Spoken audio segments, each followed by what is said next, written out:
Hello everyone! Welcome sa ating little channel. Ang video natin ngayon ay tungkol sa ating timeline para sa ating adjustment of status. Ito yung para sa green card. Bali guys, tayo ay naunhan green card noong February 14, 2025. Ito yung pinakamagandang regalo na natanggap natin noong Valentine's Day. Ayun. So, guys, ang green card po ay ginagamit para makapag-apply tayo ng trabaho, para maka-apply tayo ng learner's permit, at saka driver's license. Ginagamit din natin ito kung sakali gusto natin umalis ng US at gusto natin bumalik dito. Ito lang yung ipapakita natin sa immigration maliban sa passport. Ayun. So, bali guys, dumating ako dito sa US noong February 7, 2024. Nagpakasal kami ni asawa noong March 23, 2024. Nag-apply kami ng adjustment of status noong July 8, 2024. Bakit ba medyo matagal bago kami nag-apply ng adjustment? Kasi guys, nung time na nag-apply tayo, medyo may mga kilala tayong na RFE at hindi lang talaga isa, dalawa, medyo ilan silang na RFE dahil sa affidavit of support. So tayo ay DIY, wala tayong lawyer, wala tayong agency. Kaya medyo nag-research muna kami kung ano-ano yung mga nakaka-reject, nakaka-denied at saka nakaka-RFE bago kami nag-apply ng adjustment of status. Ayun.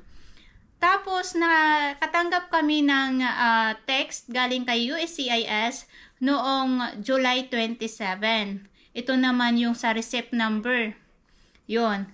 Then, natanggap namin yung hard copy ng aming NOAA 1 noong July 30.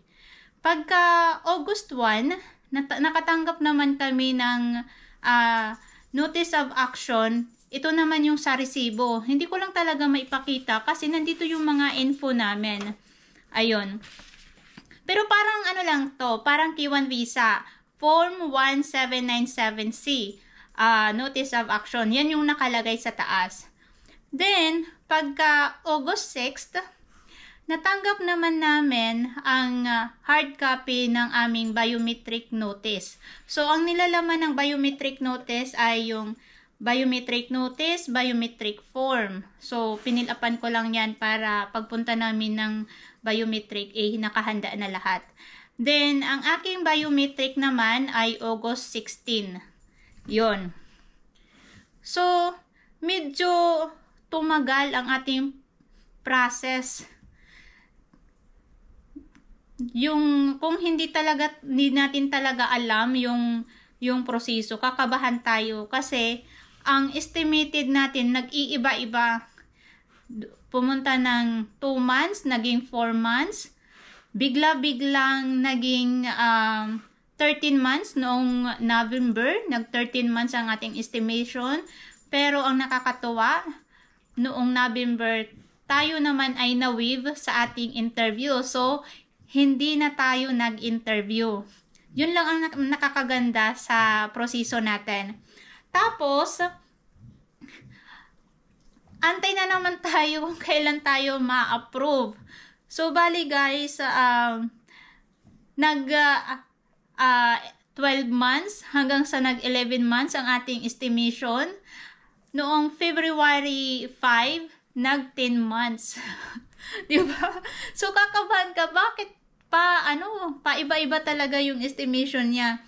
Pero, ang nakakaganda, noong February 5, doon naman tayo na-approve sa ating adjustment of status.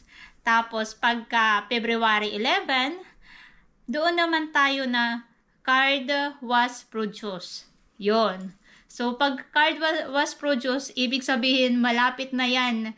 Diba? Malapit na yan, dumating sa bahay natin. Tapos noon nga, February 14 nga, hindi namin inaasahan, tayo po ay naunhan green card. Ayun. So, sana itong ating video ay makatulong sa lahat ng mga nagpa-process ng adjustment of status. Ayun. Pwede kayong magtanong sa comment section kung may mga tanong kayo. At itatry natin sagutan ang mga katanungan nyo. Ayun. Thank you everyone. Salamat. Please like, share, comment at pa-subscribe naman para mas lumaki ang ating channel. Salamat guys!